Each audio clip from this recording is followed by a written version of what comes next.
நம்ம வீட்டில் நார்மலாக இருக்கக்கூடிய 3 பொருள் யூஸ் பண்ணி இந்த மாதிரி நல்ல ரெட் கலரில் குங்குமம் ஈஸியாக ரெடி பண்ணிடலாம். இந்த ப்ரொசீஜர் பார்த்திங்கன்னா ரொம்பவே சிம்பிளாக இருக்கும்.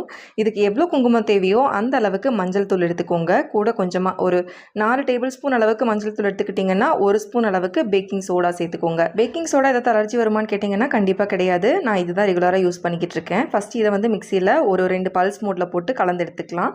அடுத்தது ஒரு லெமன் பிழிஞ்சு விட்டுக்கோங்க. கூடவே 1 டேபிள் ஸ்பூன் அளவுக்கு கீ சேர்த்துட்டு அதையும் நல்லா அரைச்சிட்டு வந்துருங்க. இப்போ பார்த்தீங்கன்னா கலர் பெருசாக சேஞ்ச் ஆகலை. இந்த மாதிரி கொஞ்சம் கொஞ்சமாக லெமன் பிழிஞ்சு விட்டு கையில் நல்லா கலந்துக்கிட்டே இருந்தீங்கன்னா இந்த மாதிரி நல்லா ரெட் கலரில் கிடச்சிடும். இதை வந்து ஒரு பாக்ஸில் போட்டு ஸ்டோர் பண்ணிட வேண்டியது. இந்த குங்குமம் யூஸ் பண்ணி ஒரு இன்ஸ்டன்ட் மெஹந்தி ரெடி பண்ணியிருந்தேன். இது எப்படி பண்ணணும்னு உங்களுக்கும் தெரிஞ்சுக்கணும்னா கமெண்ட் பண்ணுங்க. நான் வியர் பண்ணியிருக்க இந்த 2 குர்த்தி செட்டுமே ஹாப்பி ப்ளோசம் அப்படின்ட்டு இன்ஸ்டாகிராம் பேஜ்ல இருந்து தான் வாங்கியிருந்தேன். என்கிட்ட நிறைய பேர் ஆஃபீஸ் அண்ட் காலேஜ் வேர்க்கு போடுற மாதிரி அஃபோர்டபுள் ப்ரைஸில் குர்த்தி செட்ஸ் இருந்துச்சுன்னா ரிவ்யூ பண்ண சொல்லியிருந்தீங்க. உங்களுக்காக தான் இந்த பேஜ் கொண்டு வந்திருக்கேன். தேவைப்பட்டுச்சுன்னா செக் பண்ணி பாருங்க. பாய்.